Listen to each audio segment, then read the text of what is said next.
Hola, buenos días, buenas tardes, buenas noches, independientemente de lo que estés haciendo. Nos gustaría saber qué estás haciendo cuando nos escuchas. Si estás desayunando, siempre lo digo, desayunando, comiendo, cenando, merendando, lo que sea, o en el baño. Pero lo importante es que nos estás escuchando, es que estás escuchando Clandestinos. Y hoy, antes de empezar, os digo que os suscribáis en nuestra página de YouTube, en la de iVoox, le deis me gusta a nuestra página Clandestinas y Clandestinos, o Clandestinos y Clandestinas, porque lo ponen al revés y al derecho, en Facebook y nuestro Twitter, que es @clandestinos__. Hoy tenemos con nosotros a Esmeralda Delgado. Hola, Esmeralda. Muy buenas, ¿qué tal la semana? A Nacho Bacter. Hola, Nacho. Hola, muy buenas a todos. Aquí andamos. A JR, o como lo lee mi lector de pantalla, Junior. Hola, Junior. Hola, muy buenas. Y hoy se prepara el programa Jesus Gay Superstar. Hola, Jesus. Hola a todos, ¿qué tal? ¿De qué nos vas a hablar hoy? Pues del crimen de solicitación. Suena interesante y todo, pero vamos, es simplemente el cura Sobón de toda la vida. Nosotros lo hemos llamado como pecado de solicitación, pero es un crimen, no es un pecado, ¿no? Es un pecado. Lo que pasa es que la Inquisición, para que tuviera más, digamos, sonoridad, utilizaba el delito, el crimen de la solicitación, igual que el crimen de la sodomía, el crimen de la herejía, todo era el crimen. El crimen del crimen. Pues nada, empezamos. Dinos primero, ¿en qué consiste el crimen o pecado o crimen-pecado de solicitud? Pues fijaos si tal es la tradición esa cristiana de la Europa occidental. No sé si os acordáis cuando hubo aquel intento que fracasó de hacer una constitución europea, que querían que se introdujeran los valores cristianos y esas cosas. Fracasó por Francia, porque los franceses rechazaron en referéndum en dicha constitución. Pues incluso en el diccionario de la RAE, si vais a buscar solicitación, yo me llevé, vamos, no lo había mirado nunca en la RAE, lo había mirado en otros diccionarios históricos, pero lo he hecho esta vez y me encuentro con acción de solicitar, punto. Un segundo, suena algo. Ruido blanco. Estamos siendo invadidos en estos momentos por ¿Alguien tiene algo? Vamos a morir todos, no, por favor. Ay. Ahora llueve. Yo no. ¿Ves? Cada vez que hablas tú, suena. ¿Que no soy yo?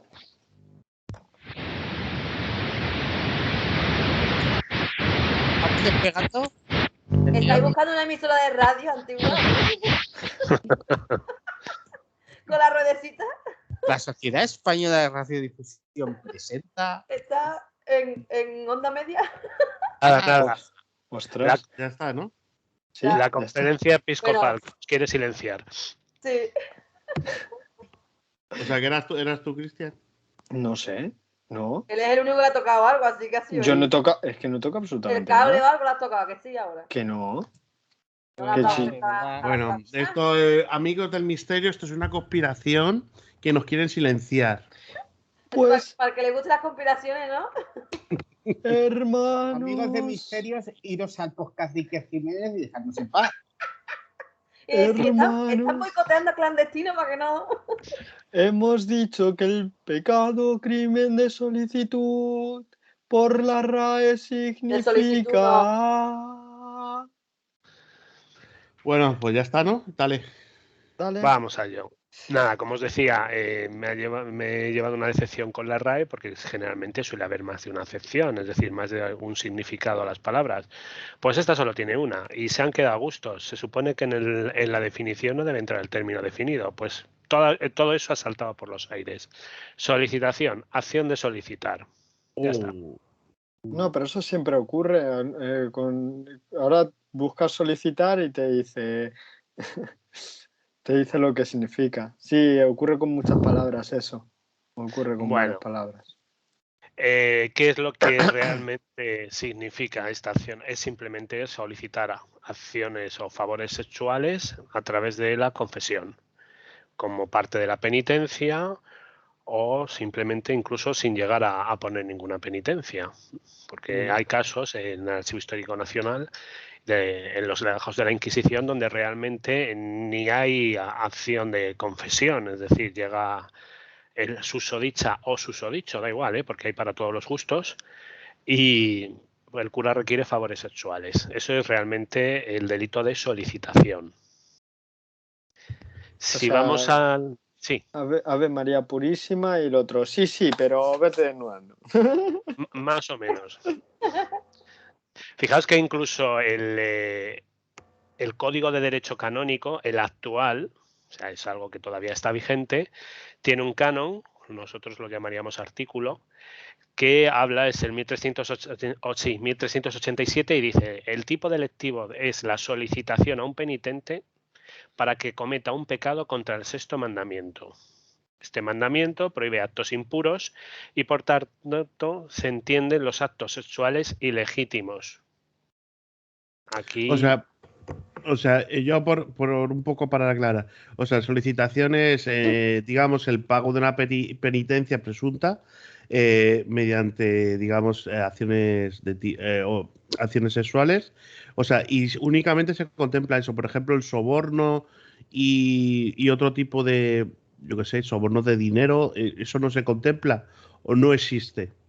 Existe. Estos son otros tipos de delitos, pero ya sabéis que lo que le interesa a la Iglesia siempre ha sido la cuestión de la cama. Lo demás, pues bueno, es lo de menos. Pero sí, existe el soborno y existe, bueno, hay cantidad de cosas como la simonía, hoy diríamos el enchufismo, el nepotismo, el pagar por un cargo, en fin, hay un amplio catálogo. Yo creo que no lo voy a comparar, pero ahora viendo el número de canon, no sé si tiene más artículos, el Código de Derecho Civil o el canónico. Probablemente me lleve una sorpresa. Pero es curioso que pague una penitencia de unos pecados cometiendo otros, ¿no? Eso Claro. también lo he pensado yo. O sea, claro. El problema es que esto se produce, y es una de las cosas que por eso entra la Inquisición de lleno, se produce por la mala calidad, que es como lo dicen, y la mala formación del clero y de los sacerdotes. Lo que no dicen, claro, la Inquisición, bien, claro. Exacto, la Inquisición desapareció ya afortunadamente, pero todavía sigue habiendo delito de solicitación. Es decir, si está recogido en este caso en el Código de Derecho Canónico es porque ocurre.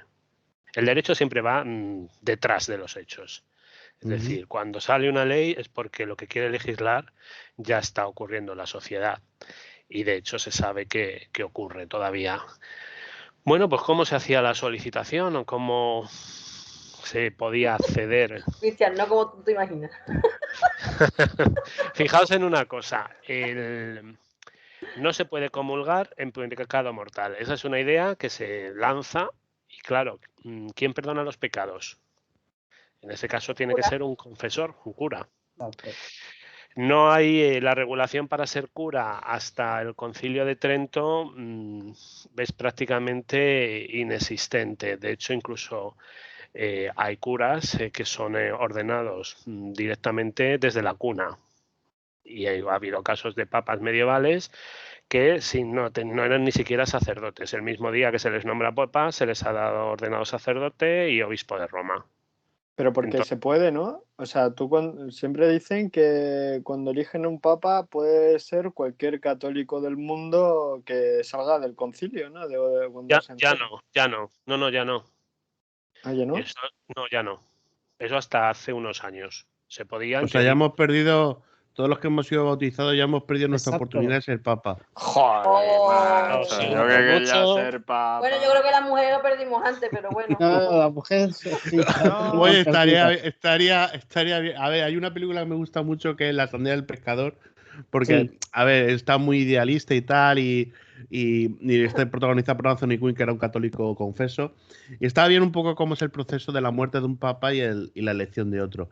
Y entonces, en principio, la película es revolucionaria porque anuncia un poco el hecho de que una iglesia que, en vez de elegir papas italianos, como ya van haciendo durante 400 años, pues empieza a elegir primero papas de fuera de Italia. En este caso, es un papa ucraniano.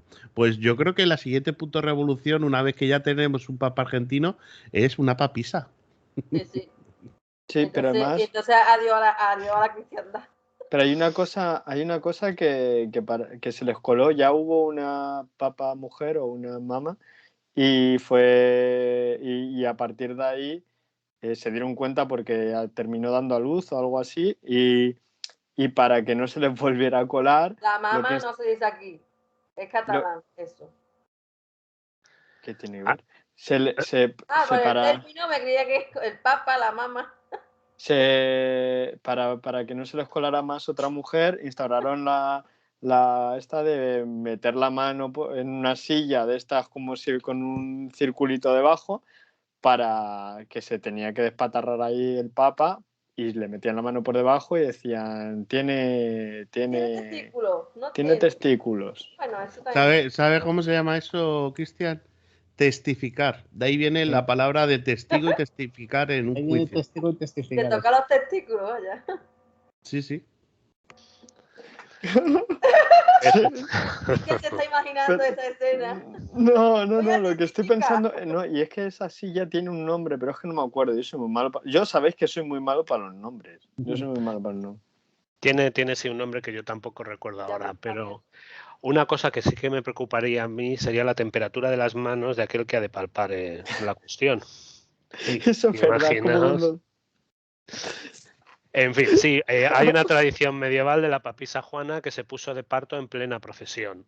Entonces, pues, a partir de ahí se escribió el Liber Pontificalis, o el Libre de los Pontífices, y es digamos, la genealogía, más que la genealogía, la sucesión oficial de los papas. Faltan algunos, se sospecha que faltan algunos, que otros están inventados.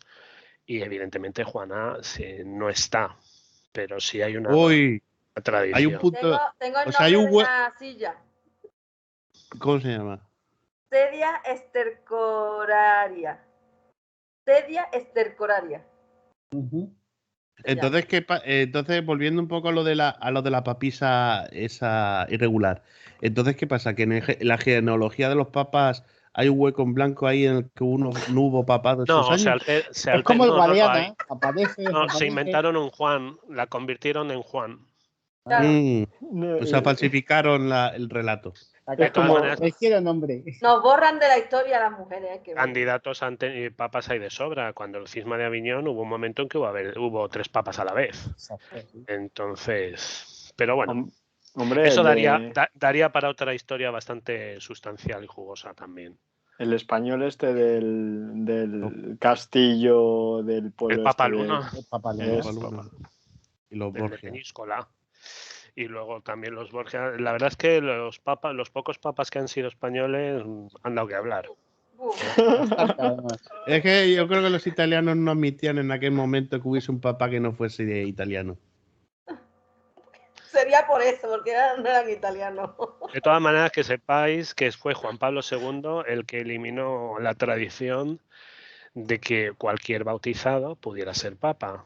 Estableciendo en una, ya sabéis, en una encíclica o en una bula. O sea, Juan Pablo II te quiere todo el mundo, ya no te quiere todo el mundo, ya no me gusta a mí, Juan Pablo. Él ya se encargó de cerrar ese tema, y además ya sabéis que como es infalible, pues eso no se toca.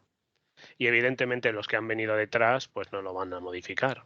Pues un día hablamos de esto. Continuemos con nuestro pecado. Crimen, bueno, pues el pecado de solicitación. Pues para que veáis un poquito la gente, pensamos que el cristianismo o la liturgia, el hecho de asistir a misa y cumplir con los sacramentos ha sido más o menos siempre igual, y para nada. Hasta 1215, O sea que, como veis, ya había llovido bastante. En el cuarto concilio de Letrán no se establece realmente cómo va a ser la liturgia para todo el mundo. Ahí se dice que es obligatorio confesar delante del sacerdote al menos una vez al año.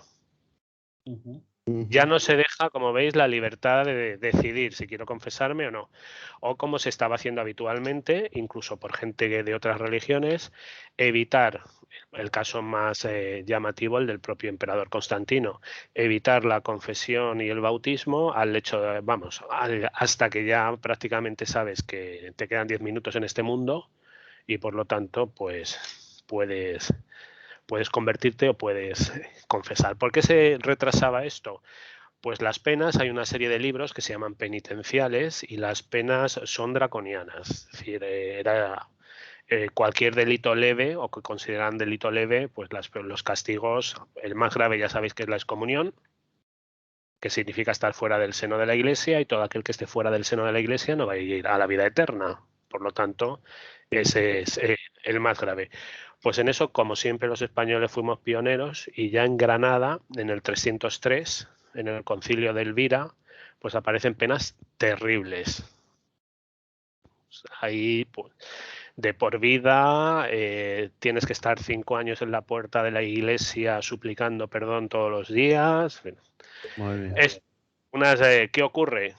Pues para evitar todas estas humillaciones y para evitar la posibilidad de morir excomulgado, pues cuando veo que me quedan 10 minutos, llamo a un cura y en ese momento, bien. Pues para evitar todo este tipo de tretas y abusos, el concilio de Letrán dice, no señores, al menos una vez al año y en Pascua. Ya sabéis que la Semana Santa es la época más importante y por lo tanto, porque es una religión más centrada en la muerte que otra cosa, no es la Navidad la fecha importante, sino la Pasión, y hay que confesarse antes de la Pasión. Una pregunta, ¿esto no tendría que ver también una especie de normalización para todo lo que es la esfera cristiana católica de normas? Porque lo mismo lo que se hacía en la iglesia inglesa era diferente a lo que se hacía en la iglesia española o iglesia de Castilla, por ejemplo. Ya se había hecho antes. De hecho, en España teníamos una liturgia, la liturgia mozárabe, que desaparece antes del concilio de Letrán, es decir, se prohíbe directamente. La liturgia inglesa, la irlandesa, la francesa, se va unificando. Y todos estos concilios lo que tratan es eso, unificar para que las religiones se supone que es la misma y por lo tanto evitar futuros cismas, porque aunque Letrán es en 1215, ya había pasado 100 y pico años del gran cisma de Oriente, es decir, cuando la Iglesia de Oriente, lo que es los países del este, el Imperio Bizantino, que entonces era ortodoxo, todavía no estaban allí los árabes, se separa de la ortodoxia, se separa de lo que es, lo que considera Roma la ortodoxia. Entonces, ¿qué hace? Unificar criterios. Esto empieza por una pelea por la Pascua, termina por un problema de poder. El patriarca de Constantinopla dice que el Papa de Roma será el Papa de Roma, pero él no está por debajo y se separan. A partir de ahí, efectivamente, la Iglesia empieza primero con la liturgia interna, establecer normas, y el siguiente paso es a los fieles. Y una de las cosas que más les preocupa es ¿por qué la confesión? Tener en cuenta que la confesión implica el control mental de una sociedad.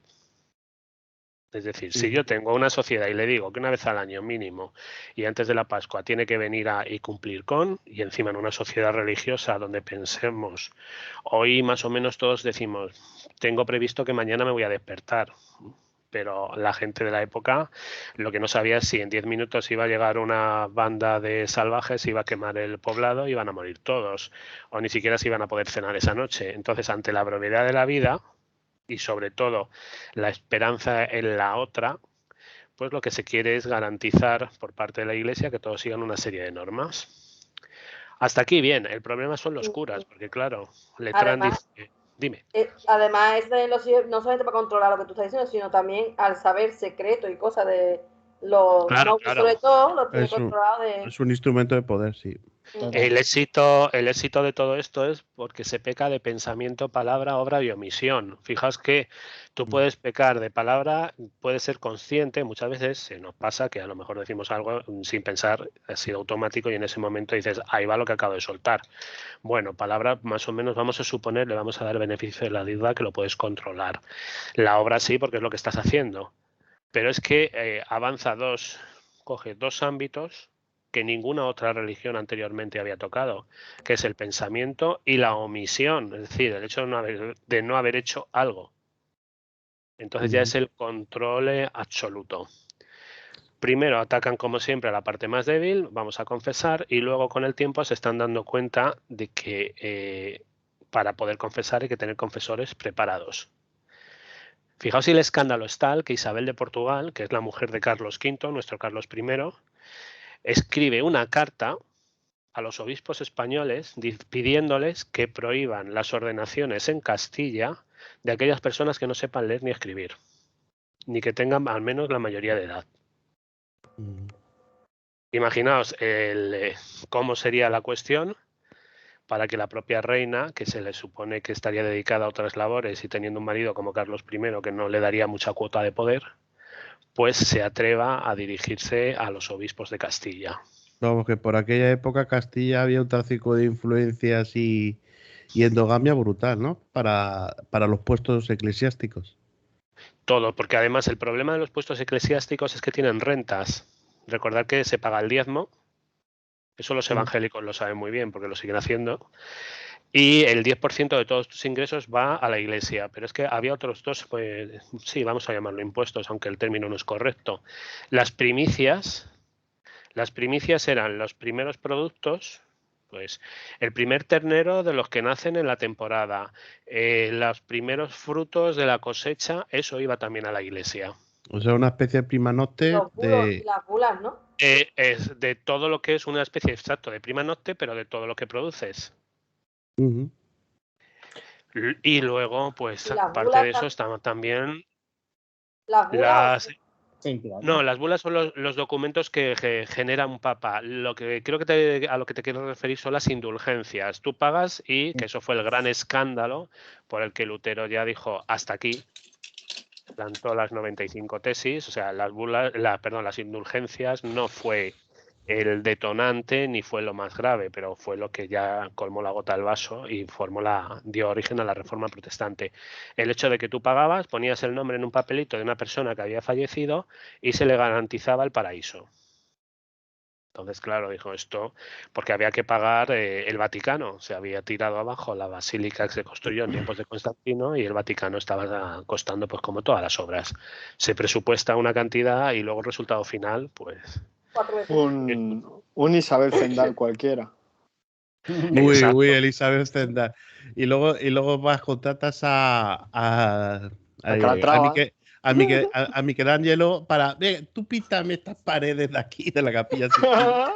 A ver qué tal queda. Y se tiró años. Yo solo te quiero una cosa, Jesús. Oye, lo de el concilio de Granada, has dicho que fue ¿en qué año? ¿En 1303? ¿Te he entendido? No, sin 1000, en el 303. Vale, eso sí. Vale, perfecto. Es que cuando hay algo para fastidiar, somos pioneros. Fue el primer gran concilio, de concilio a nivel local, es decir, hispánico, en lo que era, pues prácticamente acuden obispos de la Bética, que era lo que hoy llamamos Andalucía, los romanos lo llamaban así, la Bética, y algunos de Mérida y otros de Galicia, Barcelona, Tarragona, pero es un concilio.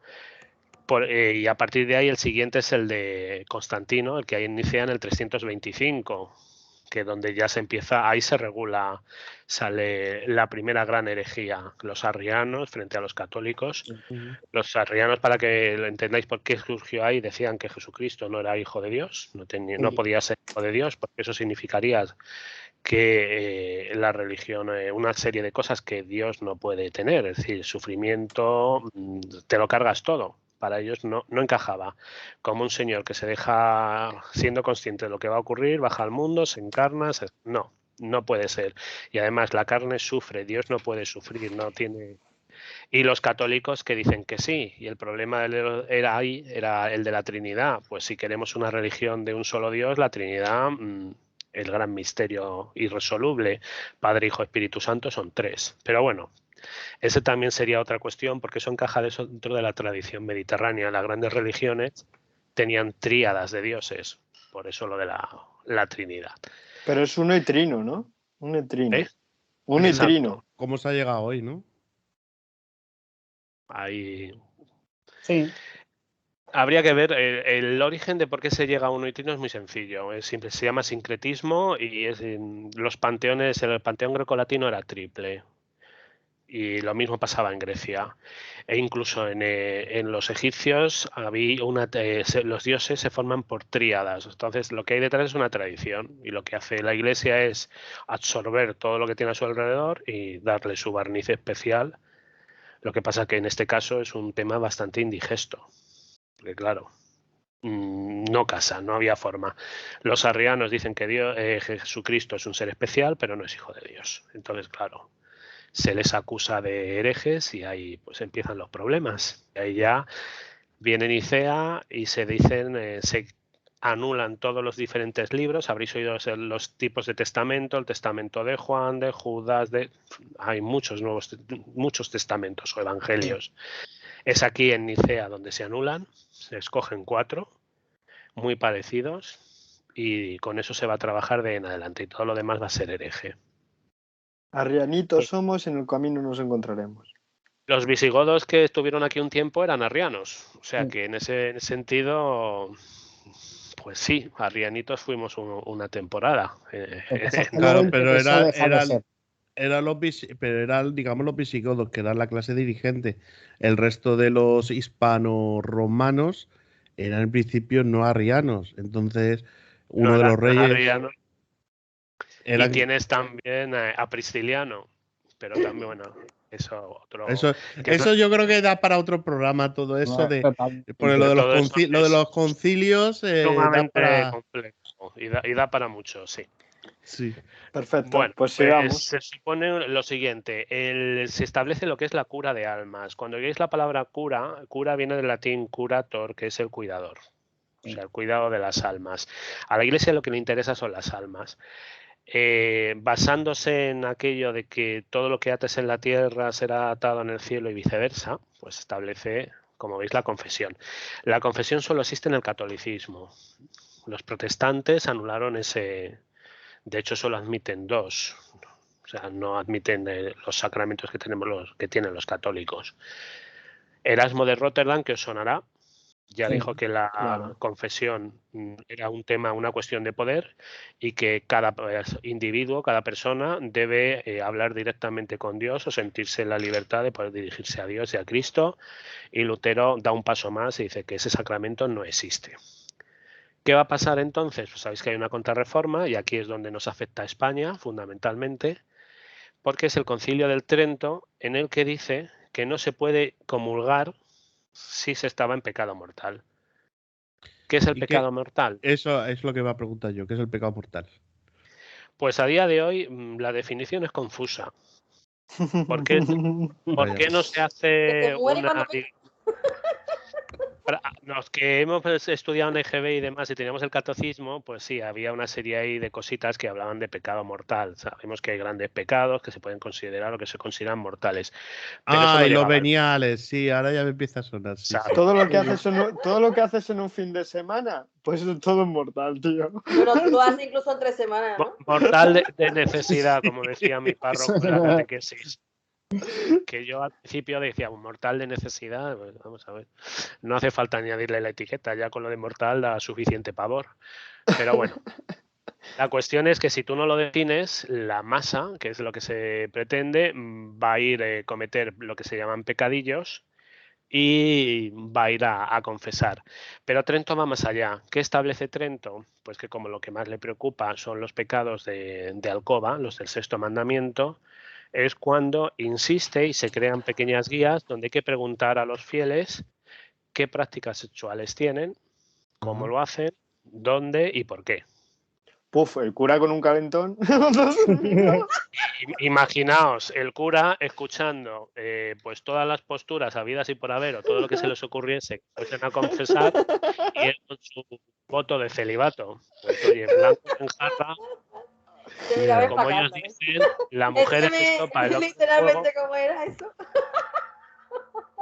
Y luego me imagino que habría confesiones y confesiones, porque no es lo mismo que se confiese Paco el panadero que María la tabernera. Fijaos también en una cosa, fue tal el problema que generaron que años después salió una encíclica en la que se hizo obligatorio el uso del confesionario para que hubiera una separación entre sacerdote y la persona que va a confesar. Madre mía. Empieza a haber problemas ya. Si la iglesia vio el problema, porque las confesiones, es lo que acabas de decir, no es lo mismo la panadera del barrio que la de Isabel la Católica.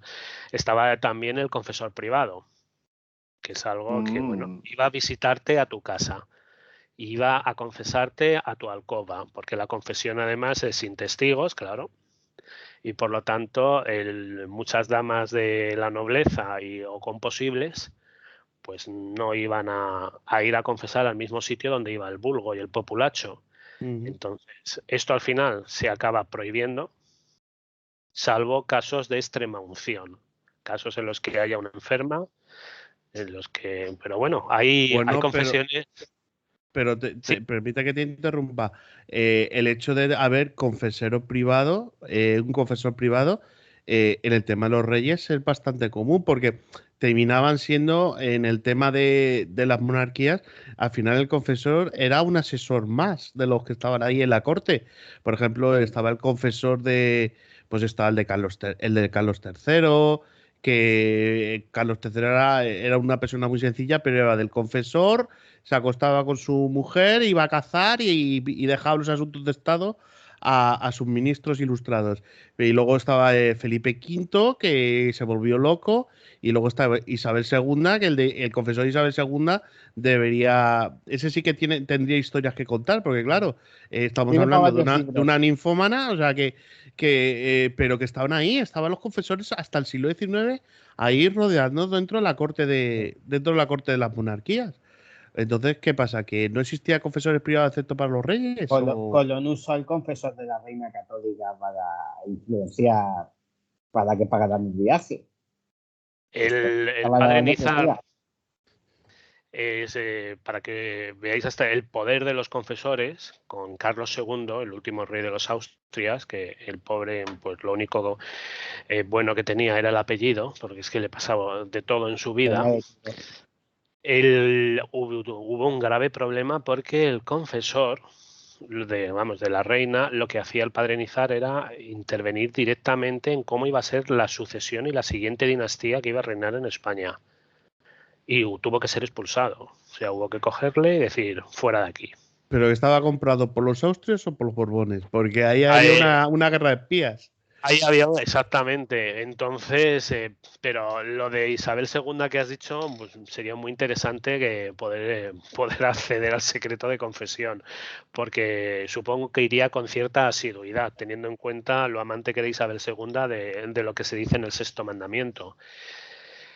Pero a todos. Lo que ocurre es que los confesores, estamos hablando, igual que los profesores privados, no era algo que estuviera al alcance de todos. La reina no se iba a desplazar a ningún sitio. El propio Felipe II oía misa desde la cama. Es decir, los propios reyes oían misa bueno, ya sabéis, si habéis estado en el Escorial, que desde la habitación de Felipe II se tiene acceso a la basílica y se escucha la misa. Por lo tanto, era un tema de que el confesor tiene que estar donde estuviera el rey. Evidentemente, claro, el confesor, a la hora de perdonar los pecados, pues establece un poquito, puede llegar a dirigir la política nacional.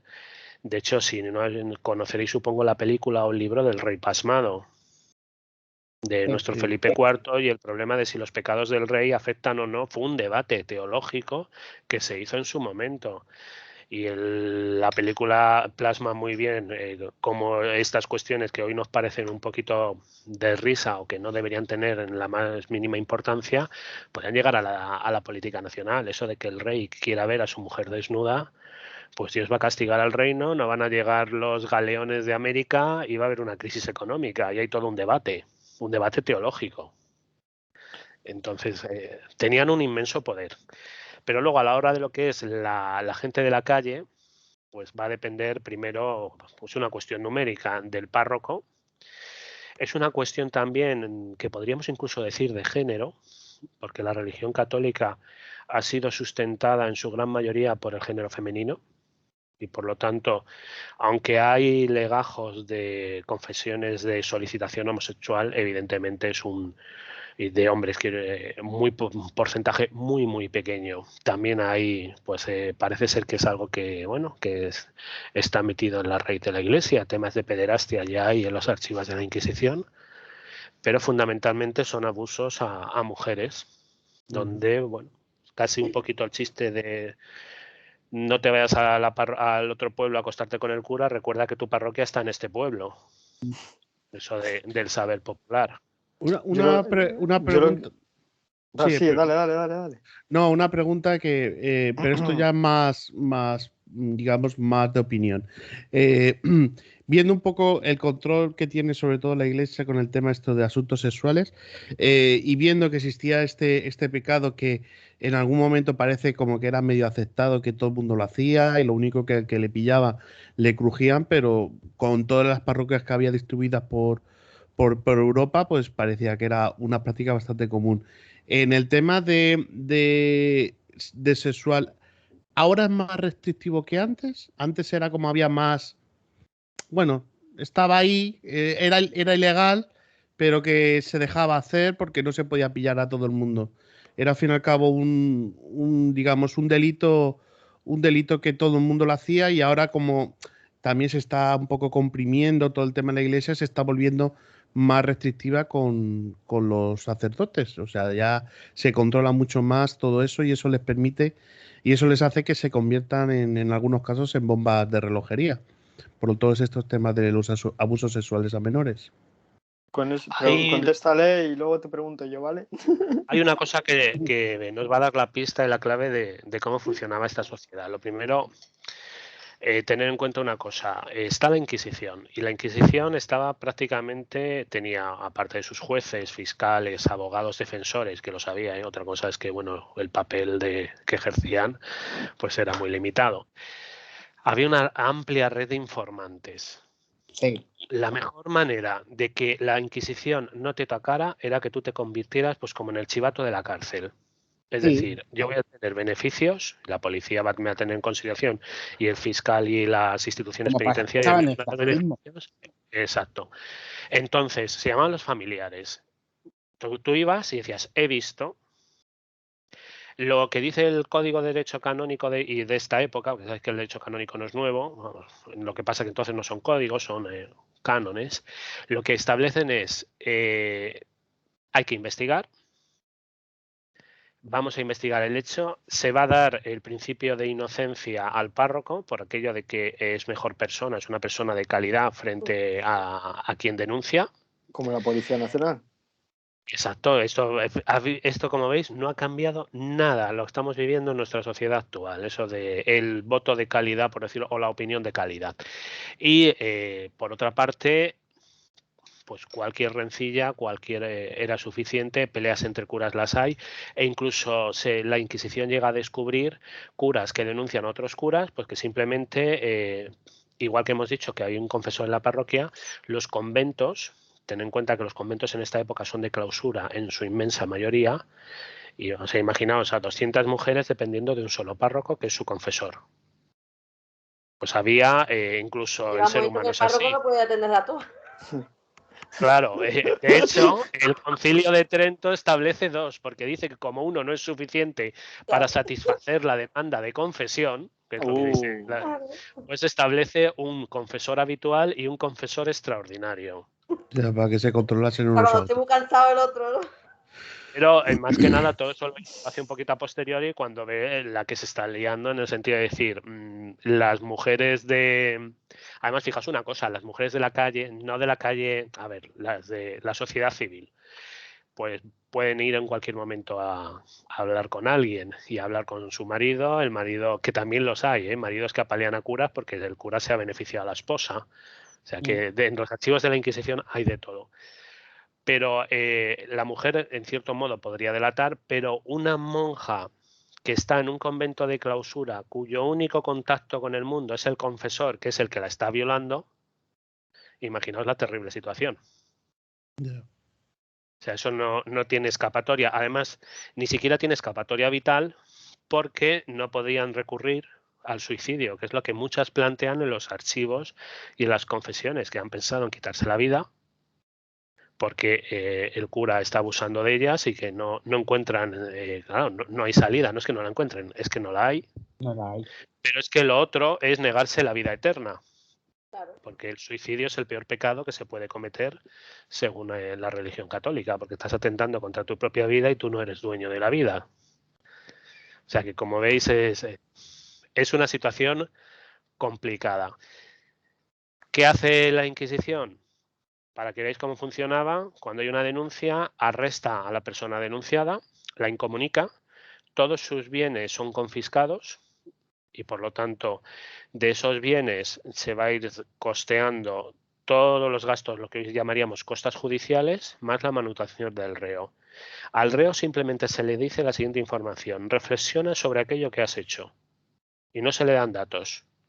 La denuncia puede ser anónima. Está prohibido por el propio funcionamiento de la Inquisición que el denunciado sepa quién le ha denunciado y por qué. Así que si no confiesas, ¿qué ocurría? Que a lo mejor confesaban cosas por las que no se les había denunciado. Con lo que al final ibas a por uvas y acababas llevándote uvas, manzanas y patatas. Ibas cargando con una serie de penas.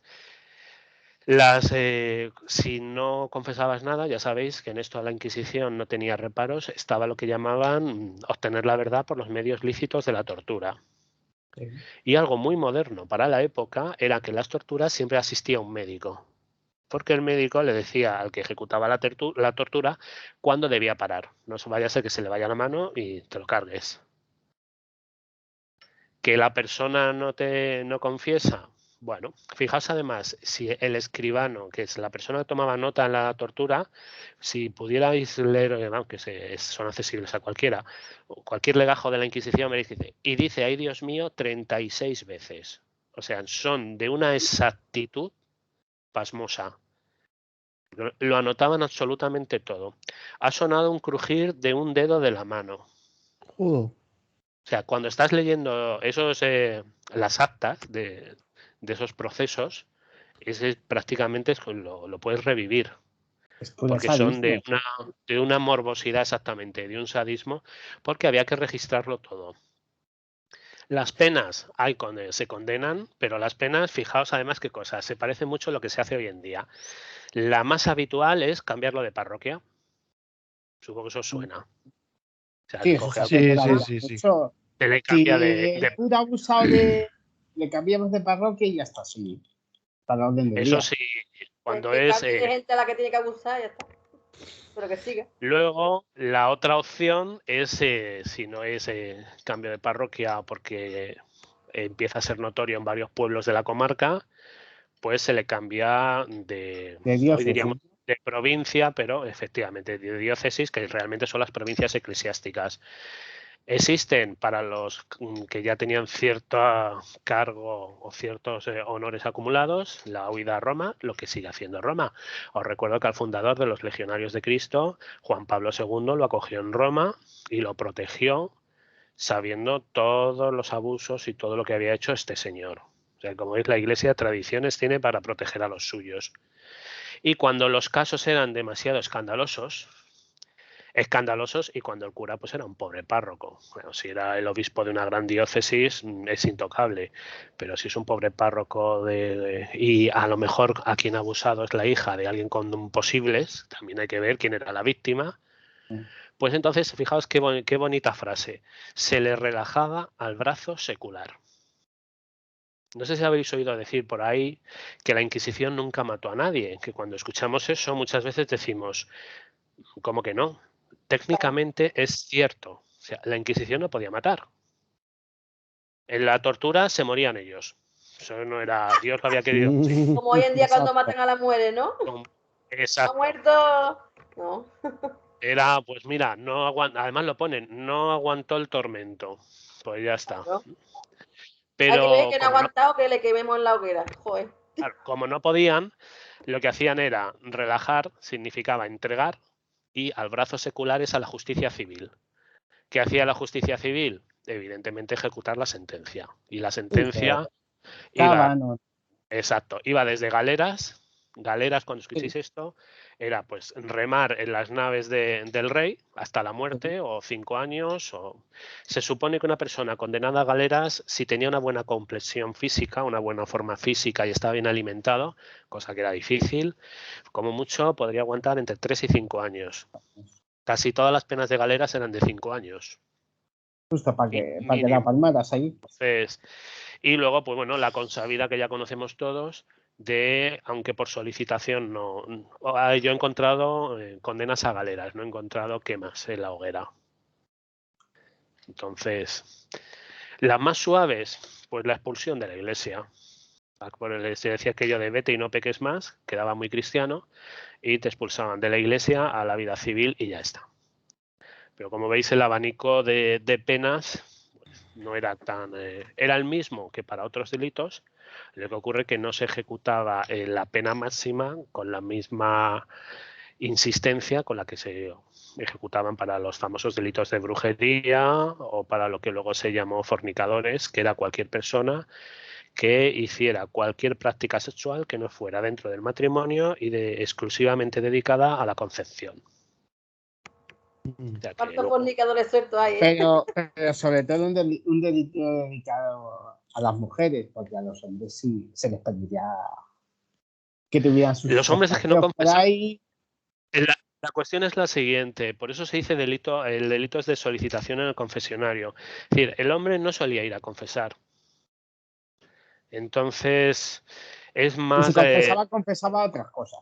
Sí, y sabiendo exactamente. El problema era de la mujer y más que nada era el problema de la mujer porque era abusada y encima era la culpable porque claro, Sí. has sido tú la instigadora y has sido... Y el problema también era que hay algunos hombres y fueron condenados por ello, la inexistencia absoluta de lo que llamamos hoy catequesis. Había muchos condenados porque habían dicho que tener relaciones sexuales fuera del matrimonio era lícito. Claro, con el tiempo se consideró herético y ya añadían al pecado de fornicación el de herejía. Pero pensar que la Inquisición empieza en España en 1480 con los Reyes Católicos y termina en 1830. Hay un paréntesis antes, pero de 3 años, el trienio liberal, pero... Yo tengo una duda. A lo mejor pregunto una tontería, pero hemos hablado del sexto, ¿no? Del sexto mandamiento. Pero tiene que ser algo importante esto del sexo, ¿no? Porque el 6 es el número del diablo.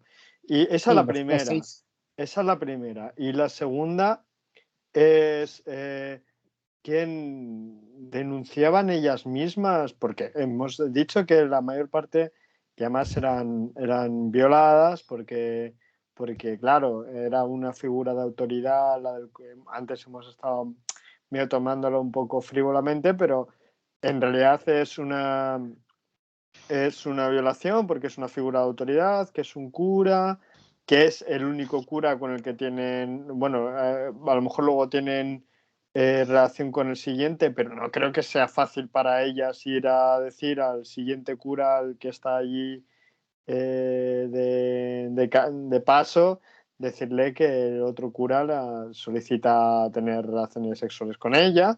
O sea, ¿Quién denuncia estos atropellos? ¿Quién es el que dice, bueno, pues...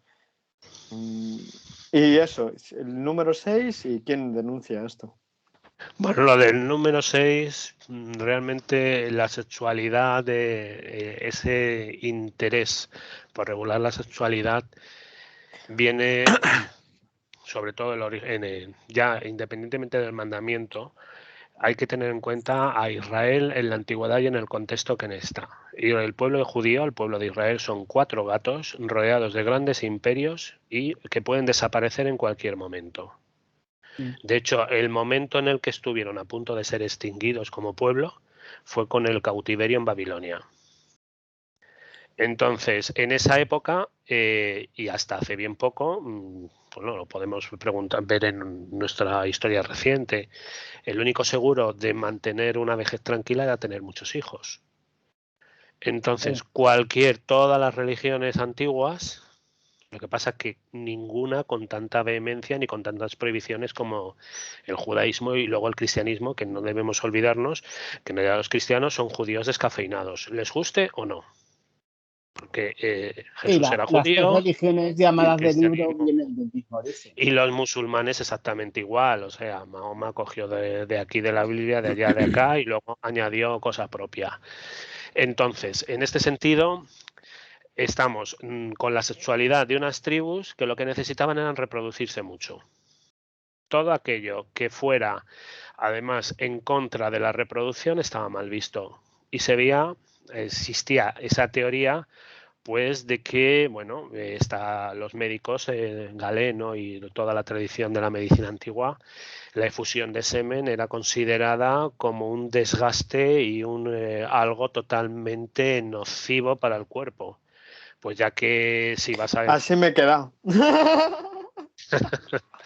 Recordar eso de que a las 1000 te quedaba ciego. Exacto, lo que nos han dicho a todos alguna vez, pues esa obsesión es simplemente incrementar el número. Tenéis lo del levirato en el judaísmo, obligar a la viuda que se case con el cuñado, bueno, porque no se puede tener a una mujer joven que no sea fecunda. Entonces, ahí se va generando una tradición y se van generando una serie de prohibiciones. Esas prohibiciones no evolucionan, porque claro, como son palabra de Dios y la palabra de Dios es inmutable, pues llegan a estos anacronismos. No, yo lo que puedo decir, a ver, yo al estar en Nueva York y tal, y tengo, digamos, más contacto con la religión judía que podía tenerla en España, porque he estado en una institución que es financiado por judíos y tal, y luego ahora estoy en otra institución, pero donde hay médicos judíos, o sea que sí que de cierta manera tengo un cierto contacto. Y a ver, y lo que me ocurre es lo que estaba comentando, que dentro de los ortodoxos de la religión judía persiste la obsesión de crecer multiplicados, pero multiplicados mucho. Y de hecho eso llega a ser un problema, por ejemplo, en el propio Israel, donde hay judíos que son liberales, que son más o menos como nosotros, pueden ser cristianos o no serlo, o judíos o no serlo, pero tienen un modo moderno de cómo vivir la vida. Entonces pueden tener 1 o 2 hijos. Pero luego están los ortodoxos y los ultraortodoxos, donde las mujeres viven en una situación bastante precaria y donde se están reproduciendo todo el rato, entonces pueden tener 10, 12 hijos, lo que sea. El problema viene en que la demografía de Israel está modificándose. Entonces va habiendo mayor proporción de ultraortodoxos que de liberales. Y el problema viene por lo siguiente: los ultraortodoxos, para poder firmar la creación del Estado de Israel, porque de acuerdo a la religión judía solo podía volverse a crear el nuevo Estado de Israel, creo que para el tema de la segunda venida, la venida del Mesías y todo este rollo, pues para que ellos firmasen en 1948 el hecho de formar el Estado de Israel, se les dio una serie de privilegios por parte del Estado para que ellos pudiesen mantener su actividad y recibían una subvención del Estado. El problema es que como van siendo cada vez más, claro, cada vez están llevando más recursos del Estado de una serie de personas que en realidad son improductivas, porque únicamente se dedican a estudiar la Torá y a reproducirse, estudiar la Torá y a reproducirse, y viven Y como son las subvenciones, por mucho que sea una subvención, es precaria, pues están habiendo, pues eso, ciertos nudos de situaciones de pobreza y una serie de problemas sociales en el propio Israel. Y luego viene la otra. La vida de los judíos ortodoxos, una cosita, se ve muy bien en una serie de Netflix que se llama Unorthodox. Sí. Que si no la habéis visto, yo os la recomiendo. Si queréis, os lo comento yo ahora esa serie, porque yo también la he visto. Y he leído un poco acerca de la autora. A ver, y luego el otro problema es un problema de tipo político y diplomático. A ver, los ultraortodoxos y los ortodoxos son muy conservadores y no admiten a nada de paz con los palestinos. Y eso añade un tema de conflicto, porque los ortodoxos y los ultraortodoxos son, digamos, los más favorables a la ocupación de territorios palestinos, con toda la conflictividad que eso crea. Que por otra parte el gobierno de Israel no tiene ningún problema, el gobierno conservador de Israel no tiene ningún problema, pero es un punto más de conflictividad que añade la posición de estas personas. Y mira entonces, hasta dónde llegan, que una visita de Angela Merkel a Israel en un periódico ultraortodoxo judío se la tapó porque las mujeres no podían salir en el periódico. Sí, bueno, aparte de eso y aparte de que se crean barrios en los que el sábado, que es el sábado, si ven un coche pues lo apedrean, ese tipo de situaciones por parte de gente que son fundamentalistas. O sea, los ultraortodoxos son fundamentalistas. Entonces, eso va trayendo una serie de problemas a Israel que con el tiempo van a terminar explotando. Y ya, de hecho, dentro de digamos, los judíos laicos o los judíos más liberales, están diciendo, oye, mira, tenemos que controlar a esta gente porque esta gente vive en otra época y además está recibiendo los impuestos de la actividad económica que yo realizo, porque esta gente no trabaja.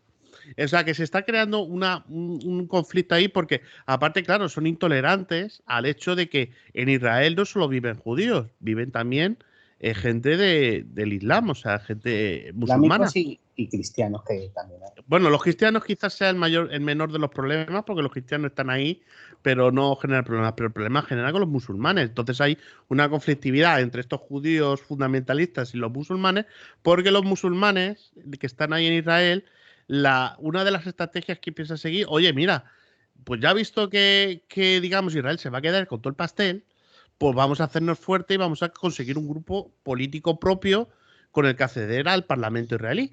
Sí. Entonces, y eso, claro, choca contra los ultraortodoxos. Entonces, esa es una conflictividad que existe ahí en el tema de los, digamos, de estos fundamentalistas. Y luego, por ejemplo, lo que ocurre en la serie de Unorthodox es unos judíos ortodoxos y ultraortodoxos que en vez de ir a Israel, porque como recuerdo, de acuerdo a los ultraortodoxos, el Estado de Israel no debía haberse creado. Entonces se fueron a Brooklyn, se fueron a Nueva York. Y entonces están en un barrio ahí de Nueva York. Y pasa lo mismo. En sábado está cerrado, no puedes entrar ahí. Existe una serie de situaciones. Y las mujeres viven en un sistema opresivo, claro. Entonces es raro que en Nueva York, que es una ciudad bastante abierta para todo este tipo de cosas, se encuentras cosas primero como una cosa de los ultraortodoxos y luego, por ejemplo, los únicos burka que he visto en vivo y en directo han sido en Nueva York, porque hay gente musulmana, fundamentalista en este caso, musulmanes, que van con el burka por la calle y se pueden ver, porque claro, esta gente también enferma y va a los hospitales. Yo como trabajo en un hospital, pues de vez en cuando veo tanto a unos como a otros y conviviendo, digamos, en el mismo Hay muchos judíos ultraortodoxos, ¿no? En Nueva York. Hay de todo, o sea, yo he tenido contacto con... he leído que hay barrios que son ultraortodoxos. Sí, por ejemplo, en este barrio de Brooklyn son ultraortodoxos. Yo he tenido contacto tanto con judíos liberales, judíos ortodoxos y los ultraortodoxos. Con ultraortodoxos no he tenido apenas contacto porque, claro, todo lo que no sea ultraortodoxo es malo. Entonces ellos mismos se cierran a sí mismos. Con los ortodoxos sí que he tenido algo más de contacto y debo decir que dentro de los ortodoxos va por barrios, va por de acuerdo a la línea que siguen. Hay como varias líneas, entonces los hay que son más abiertos y los hay que son menos abiertos. En general, los ortodoxos el viernes cuando ya anochece dejan de utilizar cualquier tipo de aparato electrónico, dejan de utilizar, por ejemplo, la cocina y todo eso, y entonces se pasan el sábado pues en recogimiento y rezando y todas esas cosas que hacen de acuerdo a su rito. Y es eso, pero luego dentro de eso, aparte de eso, luego tiene una serie de valores que sí que son más conservadores, que podría ser al estilo de católicos de los 50 en España. Son de ese tipo, tienen una concepción muy rígida de lo que debe ser la familia y de lo que debe de ser, cómo deben de ser los hijos y todo, pero luego son gente que trabajan, o sea, son gente que, al contrario de los ultraortodoxos, ellos sí que tienen su actividad laboral y pueden hacer cualquier tipo de, digamos, de trabajo. Bueno, normalmente, pues yo los que he tenido contacto son médicos. Y luego, por otra parte, están los liberales, que esos son como cualquiera, o sea, son los más parecidos digamos, a los católicos que pasamos de todo. Los católicos, ya sean creyentes o ya sean ateos, es en ese rango, juegan en esa liga. Y yo que creía, me has dejado loquísimo. Pero yo que creía que el estudio de la Torah y no hacer y reproducirse iba a dar mogollón de dinero, y ahora resulta que viven de subvenciones. Viven de subvenciones del Estado de Israel, y luego, por eso digo aparte que, de eso, que yo que creía que iba a dar eso, que esas dos actividades económicas iban a dar un montón de dinero. Yo que creía que No. Aparte de eso, hay que decir que en general, digamos, los judíos suelen ser un grupo más cerrado en el tema religioso, y sí que se suelen crear muchas redes de apoyo entre unos y otros.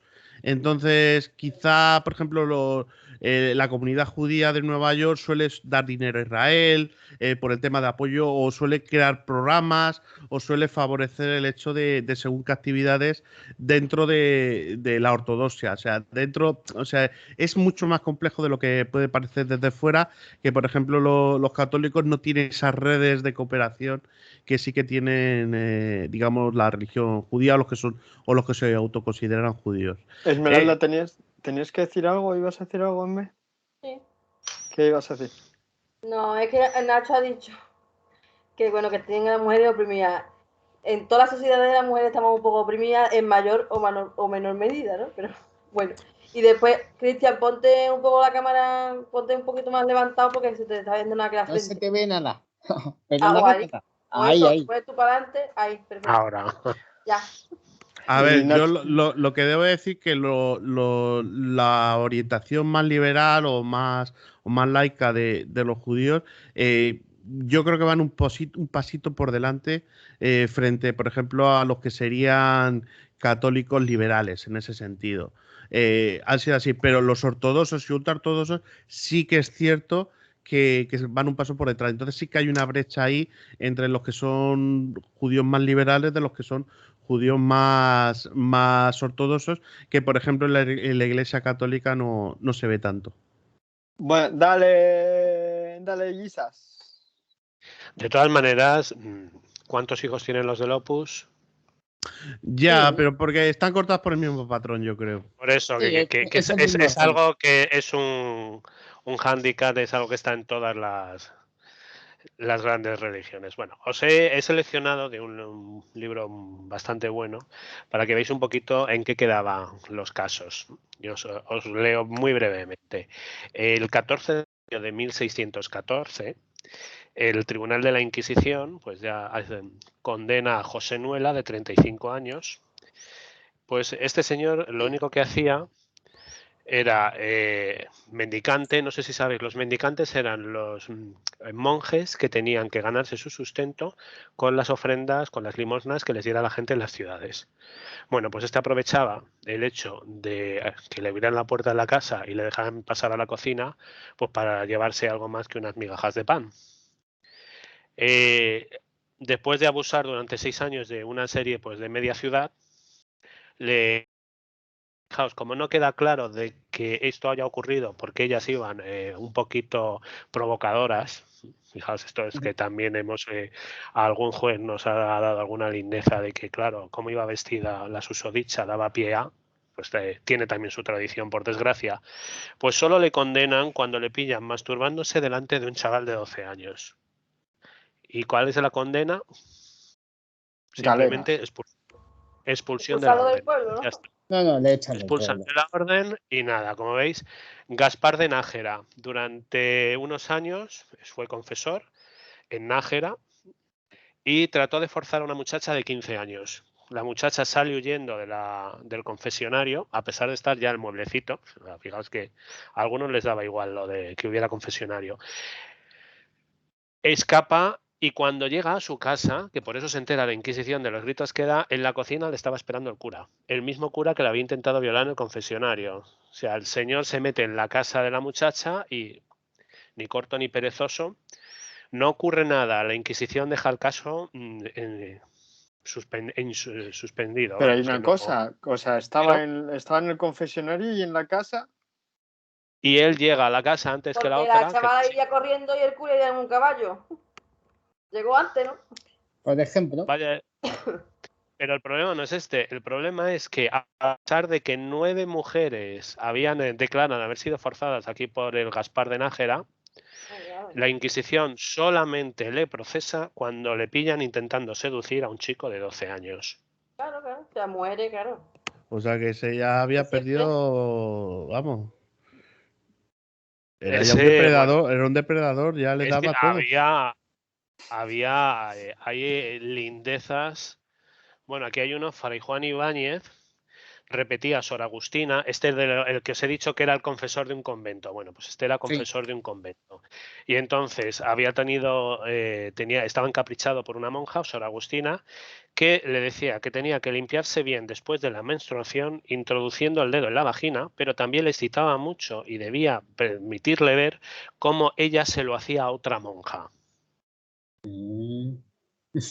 No contento, porque fijaos que no contento con esto, el señor Juan Ibáñez expresó su deseo de afeitarle el vello púbico a ella, a Juana, a Ana Tarrasa y lavarles el clítoris. Madre mía. joder, cómo estaba el. Y siempre preguntaba en sus confesiones si habían experimentado algún tipo de sensación erótica o lo que hoy llamaríamos, no sé, un calentón o calentarse por el mero hecho de ver copular a 2 perros. O sea, como veis, También le gustaba la Sofía. O que le iba también la Sofía al tío, ¿eh? el señor sacerdote era un figura. Joder, macho. Era completo, ¿eh? Este ya, algunos es que darían pie, no sé, es Vicente Ripoll, ante el Tribunal de Valencia, confiesa que le pedía a las diferentes mujeres que iban a confesarse, les otorgaba el perdón solamente si ponían los dedos en su vagina y luego le dejaban que lo oliera a través del agujero de la rejilla del confesionario. A ver, es que esto de la. Este es el problema de la represión sexual que estalla por todos lados. Claro, es que joder, o sea. Madre mía. Sigue, dale. Fijaos, hay muchos más, podríamos estar, he cogido ahí unos cuantos, pero hay cientos de casos. Fijaos que la cuestión es la siguiente. Pocas veces, o sea, la condena es casi siempre leve, o sea, traslado o expulsión de la orden. Bueno, expulsión de la orden podía ser prácticamente exponerte a la indigencia, porque claro, hoy sigue siéndolo. Mirar el obispo de Solsona, ¿no? La que tiene, y eso que siendo obispo, al final ha conseguido un trabajo, en fin, la Iglesia tiene formas de hacer que aquellos a los que le interesa acaben bien. Sí, bueno, pero acaba inyectando semen a cerdos, ¿no? Sí, es algo curioso. Alguien que, bueno, era pastor de almas, pues ahora, en fin, Insemina a cerdos. mamporrero de cerdos. Pero bueno, no sé, como ellos dicen, los designios del Señor son infinitos e inescrutables. El caso es que siempre que si hay un chaval de por medio,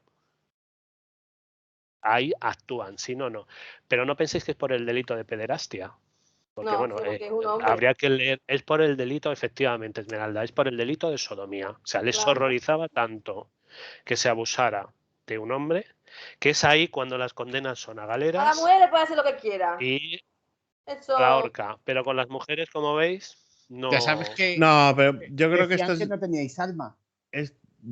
Ah, Yo creo que es tan Sí, pero- sencillo es que porque. somos más malas que un bicho. Yo creo que es tan sencillo Somos las porque que decimos que nos echarán del paraíso, somos culpables de todo, entonces. yo creo que es tan sencillo como que el hecho de que el abuso a mujeres era tan generalizado que es que era como tratar de controlar No. un Era como río nos ven con las Era el palmas de la inferiores. pan suyo de mano. cada día. No, era porque nos han visto siempre inferior, entonces era como si le hacían algo a un perro, tampoco le iban a hacer nada. De hecho es la eso, cuestión, ¿no? Hasta Unamuno, hasta en los años 30 se preguntaba si las mujeres tenían, lo ha dicho Javi, uno de los libros de Unamuno se pregunta eso, si las mujeres tienen alma o no tienen sí, alma. pero independientemente de eso, yo estoy más a favor y más de acuerdo con lo que está diciendo Esmeralda, por una sencilla cuestión. Si miráis la historia reciente de los siglos XVI al nuestro, en España no consiguió bajo ningún modo entrar ni el luteranismo, ni el calvinismo, ni el protestantismo, ni el anglicanismo, ni ningún ismo. El resto de Europa en todos los países, incluso en la propia Italia. Aquí la labor de la Inquisición fue tan Irlanda dicen eficaz, que es un poquito parecido. Irlanda, y también efectivamente son muy católicos, efectivamente, pero aún así siempre han tenido ahí, porque como bueno, eran colonia inglesa. La cuestión es la siguiente: es tan brutal y tan eficaz la labor de la Inquisición que no consiguieron bajo ningún modo, y además es que descubrían los fardos. Hay en la Inquisición hay legajos en los que descubren con falsas tapas de Biblia que debajo estaban los escritos de Lutero, de Erasmo, los pillan, los queman. En Valladolid hay varias, en Valladolid, en Sevilla, hay alumbristas luteranos, en fin. Eso lo supieron controlar. Esto, pues simplemente no es que no pusieran interés o que la sociedad también. Realmente el problema era porque tocaba a su clase. Es decir, como tocaba a su clase, no podían, porque ten en cuenta que las ejecuciones de la Inquisición deberían ser públicas para ser ejemplares. Sí. Entonces no es la cuestión de, creo yo, ya os digo que no, la verdad no la sabemos porque claro, no hemos vivido, no estamos en esa época y con los documentos que hay podemos elaborar estadísticas y poco más. Pero realmente es, si yo expongo a los de mi clase al escarnio público, al final mi clase pierde poder, pierde cuotas de poder y se va a ver desprestigiada. Pues lo Los siento por trapos esas sucios nobles se lavan en casa. mujeres. Exacto. Por eso soy tan eficaz para controlar, porque tener en cuenta una cosa, ni siquiera en las colonias americanas, que es que no estamos hablando de la península, es que la eficacia de la Inquisición fue tal que en todos los dominios que en España tuvo, no entró una idea protestante, y si entró fue descubierta y aniquilada, y a tiempo. De ahí el catolicismo pues secular que tenemos nosotros y el que hay en América, que bueno, ahora les están comiendo el terreno los evangélicos, pero eso ya es por otra cuestión. Filipinas también, el único país También, de Asia católico. efectivamente. Entonces ahí es una cuestión de decir, eran eficaces, tenían una estructura bastante buena y lo que no querían era exponer a los suyos. Por eso, como veis, las penas son. E incluso cuando estos abusan de estos chavales, si ha sido una sola vez, está el destierro. Y el destierro incluso fuera del reino. Es decir, te trasladaban, pues, si estás en Castilla, pues a la Corona de Aragón o al charco. Cruzabas el charco a América y ya está. Entonces no se volvía a saber del delito. Pero funcionaron más como hay que proteger el grupo, pese a todo. Y como la mujer estaba oprimida y realmente no tenía, ese es el peligro para ellas, no tenía cauces de expresión, porque fijaos de cómo, imaginaos la cara de esta chica que consigue soltarse del cura, se escapa del confesionario, en lo que se supone que es el lugar más sagrado. Después de la comunión, el sacramento más importante es el de la confesión, porque es el arrepentimiento y el perdón. Te encuentras con este circo y llegas a tu casa y te está esperando el mismo señor en la cocina. O sea, realmente no hay escapatoria, ni en el ámbito público ni en el ámbito privado. No, y una cosa, ¿era igual de eficaz en Castilla que en Aragón? En Aragón la Inquisición la unificaron. Lo que ocurre es que Aragón tenía sus propios fueros. Aragón tuvo una serie de revueltas Y sí, Aragón retrasaba todo, pero fue igualmente eficaz. No sé si conocéis el caso de Antonio Pérez, el secretario de Felipe II, Sí, que huyó a que Aragón, ¿no? huyó a Aragón porque, claro, las leyes de Castilla eran las leyes de Castilla y las de Aragón no. Entonces no podía ser procesado y Felipe II, en un golpe de mano muy inteligente, mete a la Recuerda la Inquisición de por Inquisición. medio y le acusan con un delito de herejía y a por él. Porque la Inquisición sí tenía potestad de todos Entonces, los reinos. al principio no. Con los reyes católicos, de hecho, está Torquemada y Pedro de Arbúes, es decir, hay inquisidores separados. Cuando ven que la Inquisición es un juguetito muy bueno y que es la única manera de tener la misma legislación en todos los territorios, se crea un cargo de único inquisidor general y va a ser la misma. Otra cosa es que en Aragón siempre han sido, era más lento todo, eran más reticentes, pero el éxito final fue el mismo. Y yo también te digo una Porque cosa. Decid lo que queráis de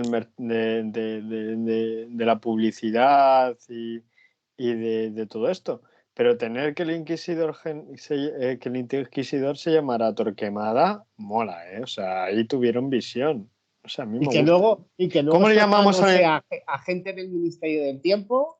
Tenemos a Pedro Pérez y a Torquemada. ¿Quién le dijimos a todo el mundo ahí? Torquemada, Torquemada. No sé, yo ahí lo veo ahí visión empresarial, ¿eh?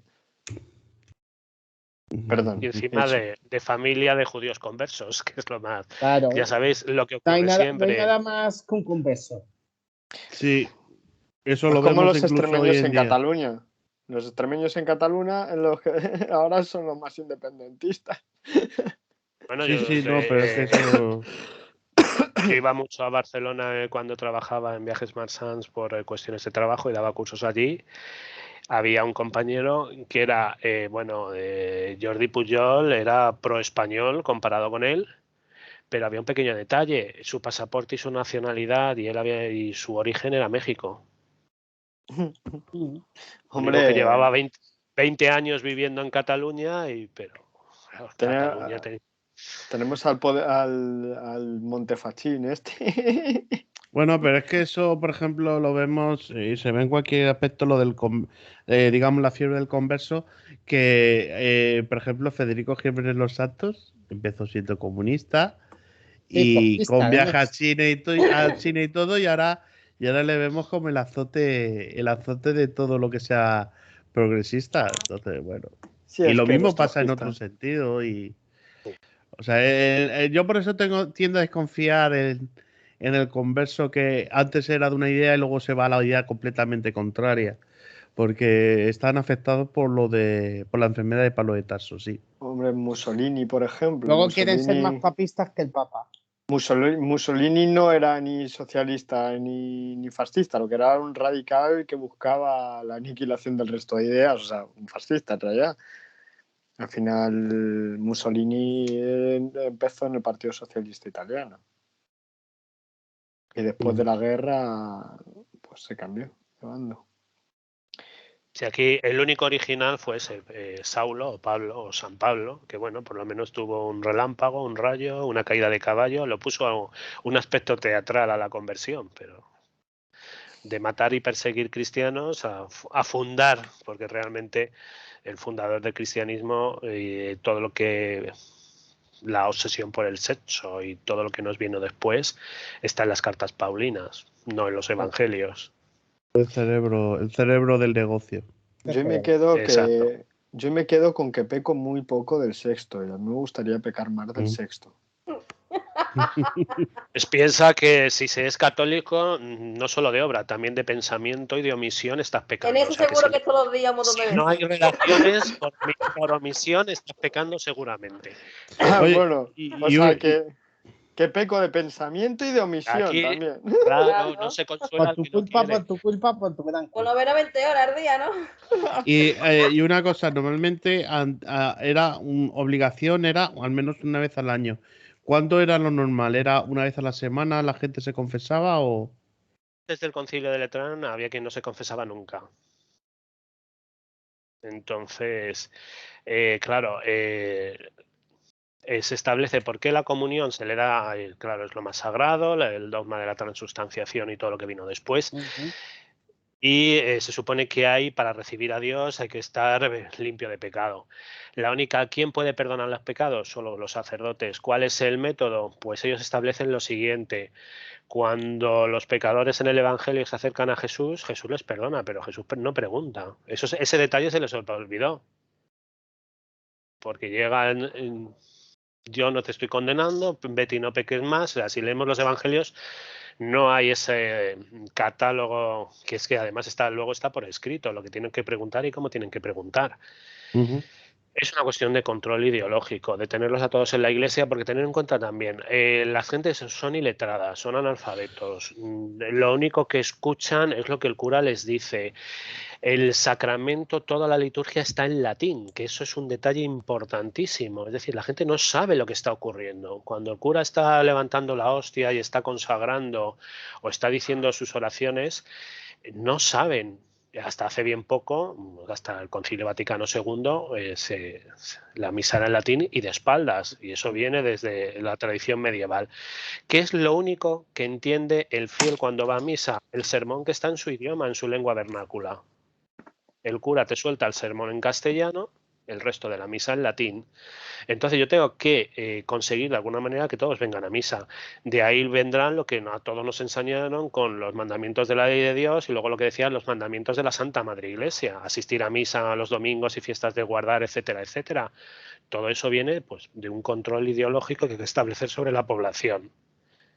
Controlo lo que piensas, cómo lo piensas, y si te sales de la norma, pues soy yo el que decide el castigo. Bueno, pues algo más que tengas que decir acerca de este asunto, Isas Gespastar, o no. No, yo creo que lo que querías poner más o menos nos ha quedado claro. Es algo que todavía ocurre hoy. Si hay un libro, La vida sexual del clero, sonará, dio mucho que hablar hace unos años, y todavía hay curas que solicitan. El problema de ahora es que afortunadamente las mujeres han empezado a hablar. Es decir, ya no callan tanto y parece que la Iglesia ya, aunque tenga su concordato y tenga su código de derecho canónico y sus tribunales especiales, pues a veces le toca responder fuera de la parroquia. Y gracias a eso, pues sí que ha habido un avance. Por lo menos se exponen a que haya más responsabilidades que el cambio de parroquia. Pero queda mucho camino por hacer. Hoy me llamaba la atención una noticia de que los obispos de Francia se han puesto en Lourdes de rodillas pidiendo perdón por los casos de pederastia. Hipócritas. Pedís perdón ahora, lo que habéis estado encubriendo durante décadas. ¿Y la justicia dónde está? Pues esto es algo igual, es lo mismo. Lo único que, bueno, como lo que pretendía es que veamos que muchas cosas no han cambiado, que parecemos muy modernos y realmente no hemos evolucionado tanto, y que las grandes instituciones pues siguen un poquito funcionando como lo hacían hace 400, 500 años. ¿Pero se han puesto de rodillas los que han cometido esos abusos o todos?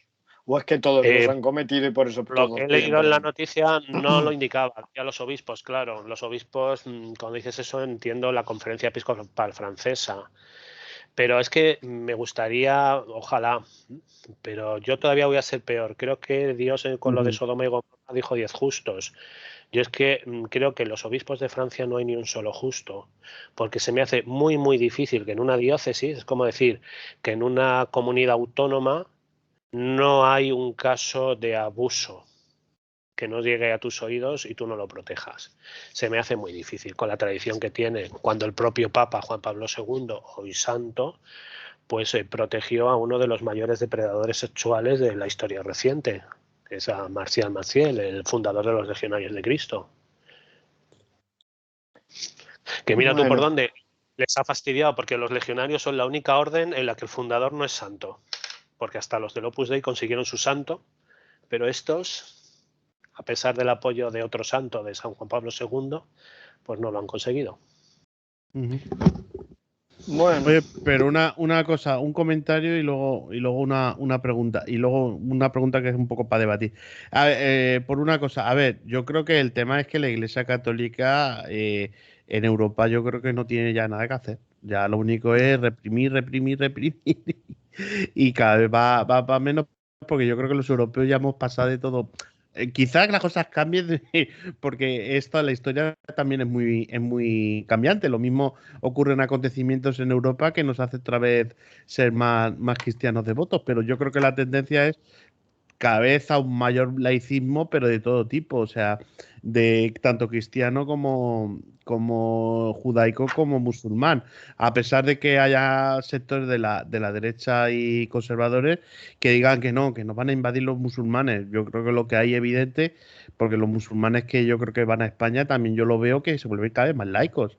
O sea que es un tema también generacional y cada nueva generación van a ser más, yo creo que más digamos, va a tender más a ir abandonando todas estas religiones que las que son predominantes en Europa son las que están, digamos, las judeocristianas musulmanas, o sea, que son las que tienen un mismo origen. Y luego ya digamos, la pregunta de debate es, a ver, lo hemos reflejado antes, están los protestantes por un lado, los católicos por otro. Los católicos tienen el derecho al perdón y un poco a limpiar el alma para continuar. Y en cambio los protestantes, al fin y al cabo, es un peso de las buenas y malas acciones. Y yo, sinceramente, creo que en cierta manera la idea de pensamiento de los protestantes a mí me gusta menos. O sea, por el hecho de que, porque eso de alguna manera los luteranos sobre todo terminan vinculando el tema del peso del alma a lo que consigas desde el punto de vista económico. O sea, si eres una persona que gana mucho dinero con los negocios, en principio tienes un alma mejor que el pobre aperrao que no deja de ser un obrero de fábrica durante toda su puñetera vida y que no ha tenido oportunidad de prosperar en esos negocios. Entonces, yo creo que en ese sentido, estamos dando palos a la Iglesia Católica porque la que prevalente en España, pero en ese sentido yo creo que es más sano una visión más católica del arrepentimiento, es la que al fin y al cabo va a poner tu alma al mismo nivel que, por ejemplo, la doctrina protestante. Dejando de lado lo del hecho del alma, que desde mi punto de vista el alma es una entelequia, no existe en realidad. Al fin y al cabo el alma se reside en el cerebro y al fin y al cabo es una manera de explicar lo que todavía no entendemos, que es el funcionamiento de muchas funciones del cerebro. Pero bueno, quitando de eso el lado al margen, jugando con el tema del alma, a mí me gusta más, quitando todo este elemento en la modernidad hoy en día, una visión más católica de lo que es el alma y cómo mantener el alma y limpiar el alma, que una visión protestante del balance del peso del alma de acuerdo a las acciones a lo largo de tu vida. Sí, y ahí dejo la pregunta. Es más capitalista. Ahí hay una cuestión de lo que yo llamaría déficit democrático. El catolicismo en ese sentido es más demócrata, es decir, da igual lo que tengas, lo que hagas y cómo lo hagas, es decir, siempre tienes la posibilidad, luego se ha pervertido en haz lo que te dé la gana que te van a perdonar, pero siempre tienes la posibilidad del arrepentimiento y el perdón y bueno, independientemente de lo que hagas, vas a poder tener el mismo acceso a la salvación, como técnicamente lo llaman, esa sería la doctrina de la salvación. El problema de los ismos, el protestantismo y demás, el peor de todos es el calvinismo, que es el más exigente en ese sentido. Es que no quieren la igualdad. Tener en cuenta que esto surge, los principales alemanes son los que van a apoyar a Lutero y los príncipes alemanes no van a aceptar ni siquiera la religión que sean iguales a sus campesinos. Y por lo tanto, Lutero, que tampoco era tonto y no va a morder la mano que le da de comer, y así pues yo pienso que retorcieron un poquito la cuestión y dijeron, ¿cómo sé yo si me voy a salvar? El cristianismo lo tiene fácil. Tienes que lograr el perdón de Dios. Aquí en la vida hay una forma de lograrlo, o el arrepentimiento o la confesión. Ellos, ¿cómo lo plasman? En el éxito económico. De hecho, hay un libro de Max Weber, La ética protestante y el espíritu del capitalismo, donde dice que el éxito de Europa Occidental del descapitalismo fue ese. La única manera que tengo yo de saber si me voy a salvar es ganando dinero. Sí. Pues cuanto más dinero tenga, más cerca estoy de Dios. Es una reducción simplista, pero es lo que prima. Entonces, claro, son dos concepciones diversas. Por eso el norte de Europa pues es la locomotora económica y el sur, entre otras razones. Esa es una de ellas, no es la principal, pero sí tiene su peso. Pues nos ha quedado muy claro. Si alguien quiere decir algo más, yo sé que hoy tenemos que cortar un poquito más rápido. ¿Estáis todo tranquilo? ¿Todo bien? ¿Alguien tiene que Sí. decir algo? Nada, pues como siempre. Lo que quería preguntaros hoy yo era básicamente, he visto que a todos o a casi todos os gustaba mucho el Ministerio del Tiempo, pues a ver, no tiene mucha carta de presentación, se estrenó en la primera, ahora estuvo en Netflix, ahora creo que se puede ver en HBO Max, ¿verdad, Javi? Sí. Y lo que os quiero preguntar es ¿a qué época de la historia iríais y por qué recomendáis tanto el Ministerio del Tiempo, que lo recomendáis todos y constantemente? Empieza, si quieres, Emme, que hoy es la menos.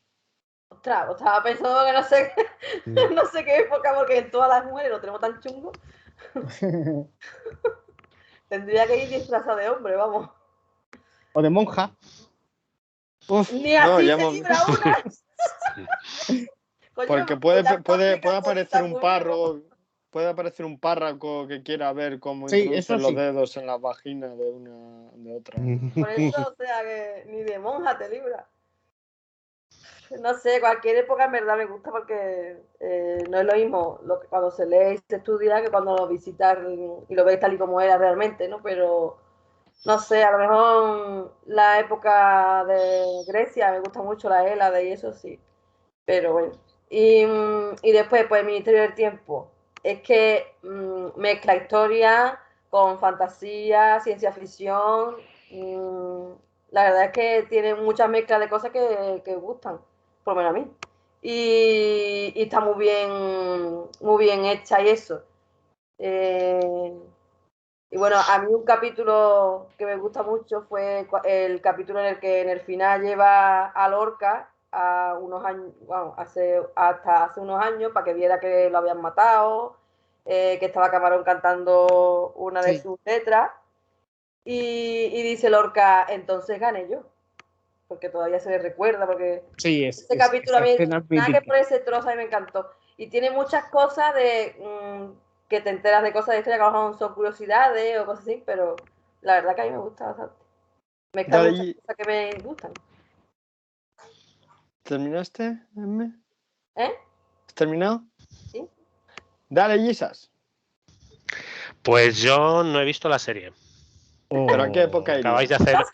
Me acabas de hacer un spoiler. Bueno, son Pero 5 minutos de un capítulo. Tampoco. Nada. no importa. En historia de la literatura, el profe siempre nos contaba cómo terminaba el libro y no habíamos empezado el capítulo 1, entonces no pasa nada. Épocas, la verdad es que yo pienso que cualquier tiempo pasado no fue mejor. Es lo que me ha enseñado la historia. Sí creo que estamos en la mejor de las épocas vividas históricamente, con sus arreglos y desaciertos, pero de ir, pues me iría a la Grecia clásica, huiría de la época de Pericles, que hubo una epidemia de peste. ¿Veis? Eso es lo bueno de poder elegir, saber lo que va a pasar. Al Bajo Imperio Romano, cuando ya estaba todo tan sumamente depravado que daba igual lo que hicieras. Por aquí divertirme un poquito. Dale, Nacho Baxter. A ver, pues un poco estoy de acuerdo con Jesús. A ver, con esto de los viajes en el tiempo existe un debate en el ¿vamos al pasado o vamos al futuro? Entonces, la Estamos tendencia hablando del Ministerio del Tiempo. Estamos hablando del Ministerio del Tiempo. Tienes que ir para atrás, macho. en el Ministerio del Tiempo hay un capítulo en el que van al futuro. No, era más Sí. spoiler que yo. Sí, pero no lo podíamos decir. Bueno, yo a modo de defensa digo eso. A ver, bueno, en el caso que no, pero en Malditos general abogados. en el tema de los viajes en el tiempo siempre hay dos tipos de visiones, donde vamos al futuro o vamos al pasado. Entonces, como que la visita al futuro corresponde con un tipo de persona y bueno, ya conocemos el pasado, vamos a ver lo que hay más allá de lo que yo pueda vivir. Y luego, bueno, pues hay otra tendencia de la que la gente prefiere vivir en lo malo conocido y entonces van al pasado. Entonces, bueno, quitando eso, yo sería más de la tendencia No siempre tengo la misma opinión, pero tiendo a ir y digo, bueno, vamos a conocer lo que es el futuro, porque el pasado más o menos ya se conoce. Entonces, bueno, en el Ministerio del Tiempo normalmente se viaja al pasado, entonces puestos a viajar al pasado, pues yo también me quedaría con dos periodos. Por uno sería la Roma imperial, básicamente porque quiero ver a las legiones romanas picar carne a las tribus bárbaras, ver cómo se organiza una legión romana en combate. Y luego el otro periodo pues sería el siglo XIX español, o sea, porque el siglo XIX español es muy complejo y la verdad es que entras a estudiarlo y es un periodo que mola. O si no, por ejemplo, yo que sé, la época de la Ilustración española, donde ahí están esos ministros ilustrados que eran unos genios de cómo, tenían muy claro hacia dónde debía ir el país y entonces esa construcción de la Armada Española no se hizo por una idea de una mañana, sino fue un plan bien hecho y me gustaría saber un poco cómo hicieron ese plan. Y luego, momento que me emocionó del Ministerio del Tiempo, pues en un momento, cuando hablan con Emilio Herrera, habla uno el jefe del ministerio, el secretario de Estado del ministerio, habla con Emilio Herrera y es un poco lo que sentimos los científicos en España, que estamos aperreados, somos precarios, básicamente nadie nos cree, nos tenemos que ir fuera de España para poder trabajar. Y entonces, en esa conversación con Emilio Herrera por parte del secretario de Estado, pues le dice, joder, al final mereció la pena. O sea, todas las desdichas que pasa un científico en España, pero al final merece la pena porque su invento, que fue el de la escafandra que se utiliza luego en los viajes a la Luna o viajes al espacio, pues sirvieron de algo. Bueno, pues eso, yo me quedo con ese punto de emoción y luego yo no sé si queda algo más por comentar. Yo creo que Yo sabes que hoy, mientras planteaba esta pregunta, he fantaseado con una cosa sobre ti. pues no, pues nada. Sí, Nacho, porque... ¿te preocuparía? No. Peligro. Yo he fantaseado con la posibilidad de que en vez de el proceso de pasteurización se llamaría hernandización. Una nachicización, bueno, pues ahí está. Porque claro, él viaja al pasado y de repente empieza a decir, no, esto, la leche, tal, no sé qué, y lo cambia todo. Y ya Luis Pasteur le hacemos una peineta, dice, Luis Pasteur, Nacho. Y no sé, fantaseo con eso, tío. No sé, mientras pensaba en la pregunta, yo estaba ahí con mi rollo. Venga, JR, dale. Yo viajaría a los años 60. ¿A qué lugar? Yo iría a todos los grandes festivales, Woodstock, vamos, no me perdería uno. Vamos, yo ir a todos. Me interesa mucho a mí las revoluciones sociales de esa década. Y luego me iría de explorador con alguna de las grandes exploraciones científicas o también anteriores de la era de los descubrimientos. Eso de descubrir territorio desconocido me mola. Como buen geógrafo me mola. ¿no? A ver, yo ya que lo hemos comentado todo, a ver, lo que no hay que perder de pista es que si viajamos al pasado, lo más probable es que formásemos parte de la más baja estatus social. Sí. Si bajamos a Roma, no vamos a ser un senador romano. Lo más probable es que seamos el agricultor que trabaja en una de las propiedades de Merita Augusta. O fuésemos uno de los esclavos trabajando en esas propiedades. Y si fuésemos, yo qué sé, en época moderna, pues seríamos un obrero de fábrica, cosas así. Porque al fin y al cabo pertenecemos a la clase social que pertenecemos, que es Pero la... irías con unas Nike, tío. Hombre, Ya.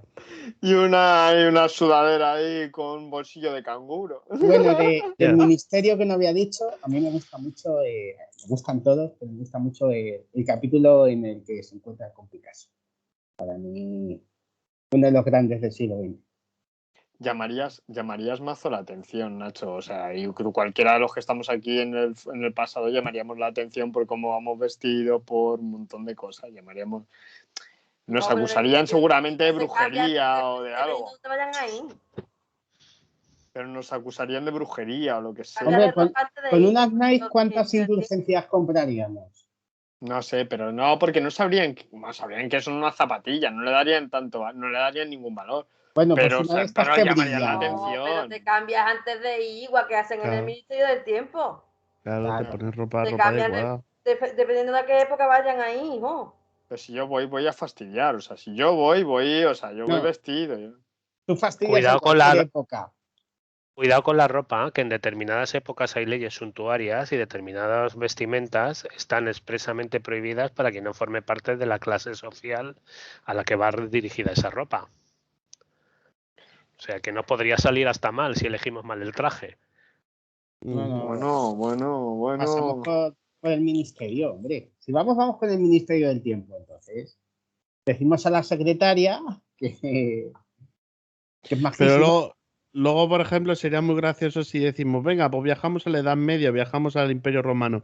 El Imperio Romano es latín vulgar. O sea, y ninguno de nosotros sabe hablar latín vulgar. O en la Edad Media es castellano medieval que a nosotros se nos hace bola leer ahora castellano medieval.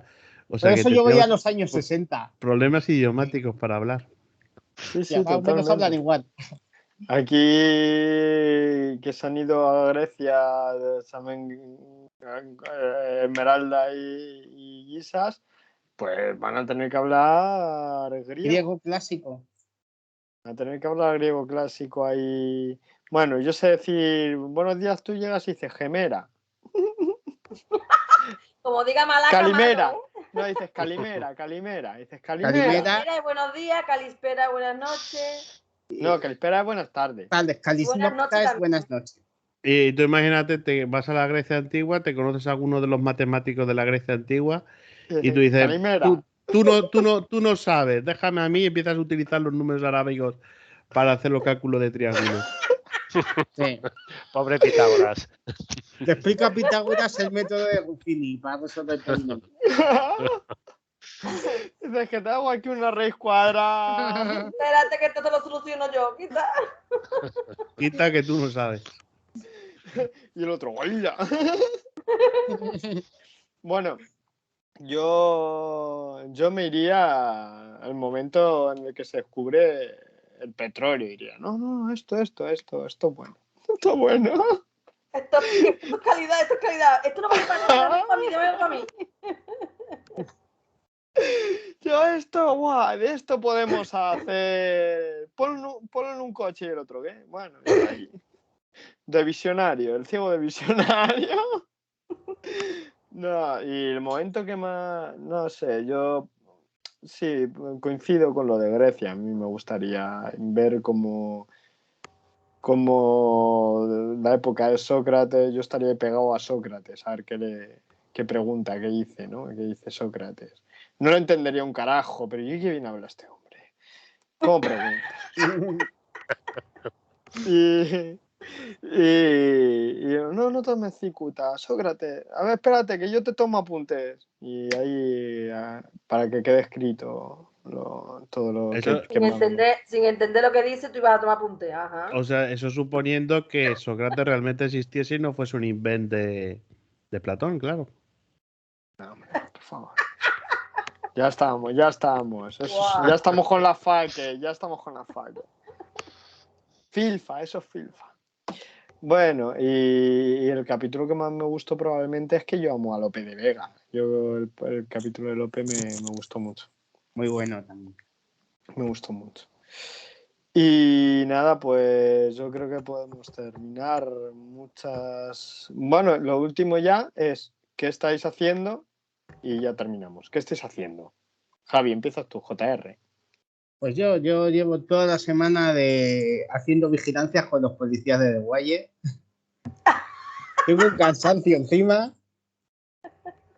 Estoy cansado ya de ver ahí a los negros del barrio bajo ese comer pollo frito y vender droga, pero es lo que hay. Muy bien, me está encantando The Wire. Y esta mañana he estado viendo a los Looney Tunes. ¿Ya estás viendo qué? A Los Looney Tunes. Hombre, Ah, me lo he pasado. ¿estáis ya o qué? Sí, está viendo, como están en HBO Max, está viendo un par de capítulos y me lo he pasado. Vale, serie, Me he vale. reído un mogollón. Nacho Bacter, ¿Pero a qué te refieres? ¿Qué estaba ¿qué viendo yo estás esta haciendo? semana? Cultural, Viendo, cosa leyendo. cultural. Pues voy a decir, a ver, es que hubo 2 días de fiesta que estuve por ahí, pues eso, en Washington. Pero terminé de ver una serie que tiene que ver con lo que hemos hablado hoy, que es Midnight Mass. O sea, misa de medianoche. Medianoche, sí. De Netflix, y a mí me ha gustado.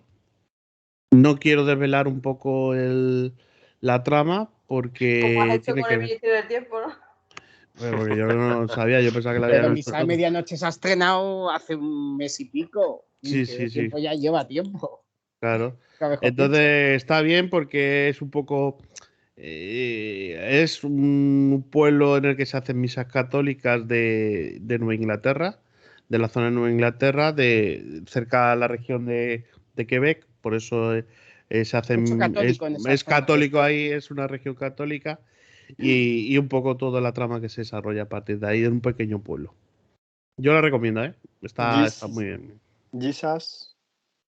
Pues yo no le he dedicado muy poco tiempo a la televisión, prácticamente ninguno, porque estoy metido en 2 cosas.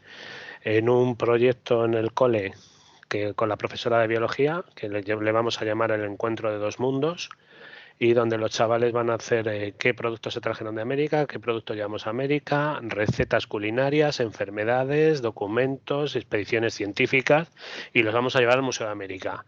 Entonces estoy Muy muy bien. centrado con eso. Hola, qué chulo. Muy bonito. Y luego vamos a ver qué sale. La verdad es que estamos tanto la Qué profesora como chulo. yo muy ilusionados con ello. Y luego a nivel de lectura estoy, aparte de que no he podido leer nada porque he estado con migraña esta semana, pues entre Cristian sabe su libro y una opción que tengo desde hace muchos años que quiero publicar sobre el culto a la madre de tierra y las diosas en el Mediterráneo prehistórico. Vaya. Que hay cosas Sí, ahí. es que es verdad, está leyendo mi libro. Entonces vas a meter ahí a los dioses fenicios y De diosas. diosas. Sobre todo Istar, la diosa que yo diría de la mala leche. Pero bueno, diosas. Pero La esta cómoda. es la que luego forma parte de Tanis de Cartago, ¿no? Y Exacto. evolucionó. Fíjate si evolucionó, que incluso Istar, Astarte y demás, de ahí viene algo que no va a gustar mucho, pero bueno, la Virgen del Rocío. Mira, eso también podría ser otro tema. Las Un conexiones. saludo para nuestros amigos de Yamaha. Bueno, os tengo que dejar muy a mi pesar. Bueno, Ya un Venga. abrazo. tengo que marchar. Un abrazo a todos Un beso. y nos Un vemos. beso, Gisas. Hasta luego. Hasta Hasta luego. luego. ¿Y tú, Esme? ¿Qué estás haciendo? Pues, mira, yo he estado viendo películas, no he estado viendo... Bueno, he empezado la nueva temporada de Good Doctor, he visto nada que 2 o 3 capítulos. Pero vamos, que nada, estoy viendo películas y al que le guste un poco el anime y eso, he visto la 1 y la 2 de películas que han sacado de El ataque de los titanes, pero en versión película no de animación, sino real. Y la verdad que está bastante bien. Para quien le guste. ¿Vale? ¿Algo más? Sí, bueno, ¿has visto la de Amanece que no la habías visto? La de Amanece que la vimos juntos. Bueno, sí, la película Amanece que no es poco. Que no la habías visto y... Peliculón. Si alguien quiere ver una película de risa de estas absurdas que no tiene por qué tener sentido, pues es. Amanece que no es poco. Esa película nos dio tiene para más sentido de lo que parece. A mí me parece que tiene mucho sentido. Es una película de risa absurda, de que no tiene por qué en el tener programa sentido. de radio Porque que no tiene hacíamos sentido nada, vamos. nos dio para mucho esa película. Bueno, pues yo... ¿Algo más, Emma? No, no. Yo, aparte de ver, he intentado hoy empezar a verse, primero aparte de ver la de Amanece por 19ª vez, luego he intentado empezar Succession, Sí. pero de repente mi HBO va a toda leche. O sea, yo le pincho para reproducir y empieza el capítulo y termina. Pa, pa, pa, pa, pa. Y yo, Pues a ¿qué mí está me pasando? funciona bien, no lo sé. Pues yo no sé miraremos. qué está pasando con mi HBO. Y bueno, estoy Bueno, escuchando pero tú ya has visto cuántas temporadas ya. de Succession ninguna. No, tú has terminado Sex Education, ¿no? Sex Creo que- Education, vale. terminé La Sex de Education. Netflix. Sí. Terminé Sex Education y ahora voy a por Succession. Se Y parece mucho. sí, es por eso. Es por las Por eso la similitudes entre ve, el porque se nombre, parece. ¿no? Se parecen el nombre. Él usa esos algoritmos. Sí, ¿no? Mi cerebro funciona así, soy primario. Ah, también pila de 30 monedas. Eso Sí. también. ¿Has En visto nada y 30 menos, monedas la ya? vi en 2 tardes la vi. ¿Y qué tal? Me encantó. Oye, y termina bien, ¿eh? Le dio un buen final que lo deja abierto, evidentemente. A mí me Nacho, gustó tú sí bastante. puedes verla, que ya la han Él estrenado. la estaba viendo. ¿Cuál? La estaba viendo, ¿no? 30 La de 30 monedas. monedas. Ya la terminé de ver, la terminé de Venga, ver ya hace unas está. semanas. Sí. Y ya, pues lo único que he hecho es escuchar pues podcast, uno de el algo prestado que ya he mencionado más de una vez, que por cierto recomiendan una película que quiero ver, la de Battle Royale, y que lo recomendaba Buji. Y he visto otra que he escuchado otro podcast que de la radio argentina que se llama Vidas Prestadas, que es sobre un autor. Cogen a un autor y, bueno, no cogen, no se lo cogen, pues en Argentina lo entrevistan y hablan de literatura durante una hora y es muy, muy bonito el podcast. Bueno, pues sin más dilación, muchas gracias, Nacho Bacter. Nada, gracias a vosotros. Nos veremos en otra ocasión. Muchas gracias, JR. Muchas gracias y hasta la próxima. Muchas gracias, Esmeralda. Muchas gracias. Hasta el próximo día.